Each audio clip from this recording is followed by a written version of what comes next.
Hey, come on in, grab your coffee, tea, Red Bull, or whatever keeps you going. Find a seat. Let's pretend this is our favorite coffee shop.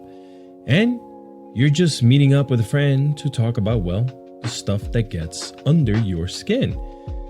That's what this show is all about. No pressure, no pretending. Just you, me, a real conversation about how we're surviving, or not, in this wild digital age. So, how are you? Seriously. If you need to pause, breathe, check your own notifications, or put your phone on Do Not Disturb, go ahead. I'll wait. As far as for me, things are going really well. I can confidently tell you that the show is showing growth and is reaching a lot of people out there. I've received messages from friends and strangers alike.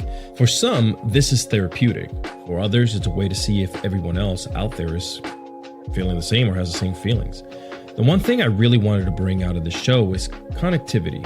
It's important to feel that because in a world where we're always on, there's a ton of room for feeling isolated. Going forward, I want to hold space. This here might be the part where I do that, or maybe I'll just say hi and just move on to the show.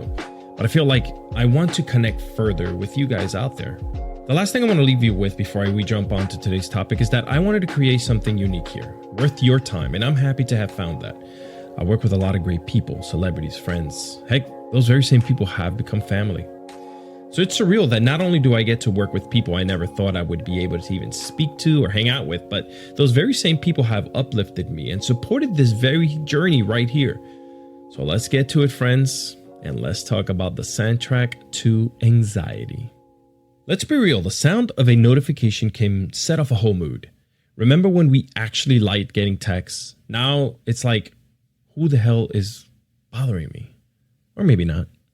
You ever hear that little ding and instantly tense up, even if it's just for the grocery app reminding you to buy your milk? Notifications are supposed to connect us, but honestly, they just make a lot of our hearts race. Sometimes I'll hear a phantom ping and check my phone for nothing. I think there's a problem here. We're always reachable now. Group chats, DMs, emails, news alerts. It's not just your boss. It's also your family, your group chats with 75 unread messages and some random ass meme from someone that you haven't spoken to in a while. We're always on, but somehow more alone than ever. Anyone else keep their phone face down just to avoid seeing that little red dot? Or you see 3 missed calls and your brain immediately thinks, someone died, the world is ending. Spoiler, it's usually just spam or maybe just your mom trying to get in touch with you. Let's talk about the wild stuff we get notified about. My phone tells me when to move, when I've been sitting too long, to hydrate, to meditate, to buy the thing I only Googled once. But also, you're getting news alerts. Your order is out for delivery. Now, some are good, like who doesn't love your package has shipped dopamine hit. But then you get the breaking news at like 3 a.m. about something that happened 4,000 miles away. And now you're wide awake, spiraling. But have you ever just turned off all your notifications? I have, and I swear by my blood pressure that it actually dropped it. I'll mute group chats, put my phone on silent, throw it across the room, and for 10 minutes I'll feel free, maybe even more. But then I check it, and I've missed 46 texts and like 12 different messages on Instagram, TikTok, and now I have a different kind of anxiety. There is like no winning. It's unfortunate. I feel like we've been trained by our tech. But here's what I'm personally going to work on and still working on. I set certain hours when my phone just goes on Do Not Disturb. I turn off push notifications for everything, but like, except for the emergencies.